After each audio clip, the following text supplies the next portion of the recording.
ათასობით წლის განმავლობაში ვერავინ იფიქრებდა, რომ მტვრიანი, უდაბნოთი დაფარული კატარი, სადაც არც მდინარე არსებობს, არც საკმარისი ნალექი და არც ნაყოფიერი მიწა, ახლო აღმოსავლეთის უმდიდრეს ქვეყნად აღმოცენდებოდა.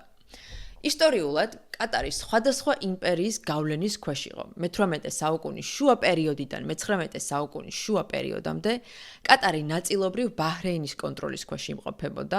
1871 წლიდან ოსმალეთის იმპერიის შემადგენლობაში გადავიდა. 1916 წლიდან კი ის იყო ბრიტანეთის დამცველობის ქვეშ მყოფი ქვეყანა, სანამ მან დამოუკიდებლობა არ მოიპოვა 1971 წელს.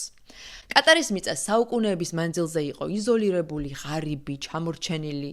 ცხელი კლიმატის გამო კი იქ ცოტა ადამიანი ცხოვრობდა და მათი უმრავლესობა თავს ძირითადად მეთევზეობით ან მარგალიტების მოპოვებით ირჩენდა, სანამ 1929 წელს ნახევარკუნძულის დასავლეთ ნაწილში, დუხანის მინდორზე, ნავთობი არ აღმოაჩინეს. თუმცა იმ წელს მეორე მსოფლიო ომი დაიწყო, რის გამოც ნავთობმოპოვების განვითარება 10 წლით შეფერხდა.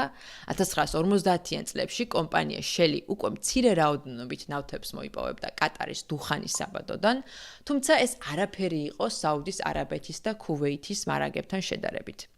ამის შემდეგ კატარმა დასავლურ კომპანიებთან ერთად კიდევ რამდენიმე მცირე საბადო აღმოაჩინა სპარსეთის ყურეში, მაგრამ არაფერი განსაკუთრებული. თუმცა ამ ძიება-ძიებაში კომპანია Shell-ის დახმარებით 1971 წელს კატარმა საუკუნის გეოლოგიური აღმოჩენა გააკეთა. ეს იყო არა ნავთობი, არამედ ბუნებრივი აირი. სპარსეთის ყურეში კატარისა და ირანის ეკონომიკურ ზონაში მიაგნეს გაზის ყველაზე დიდ მარაგს მსოფლიოში. დღეს კატარის მხარე ცნობილია როგორც ჩრდილოეთის, ხოლო ირანის როგორც სამხრეთ პარსის საბადო. ამ აღმოჩენამ კი ორივე ქვეყნის ეკონომიკური ბედი შეცვალა.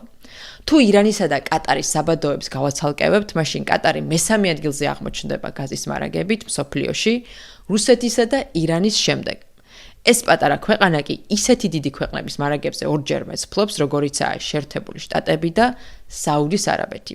სწორედ ამ საბადომ აქცია კატარი იმ ეკონომიკურ ძალად, რომელსაც დღეს ვიცნობთ, მაგრამ ეს ერთ დღეში არ მომხდარა.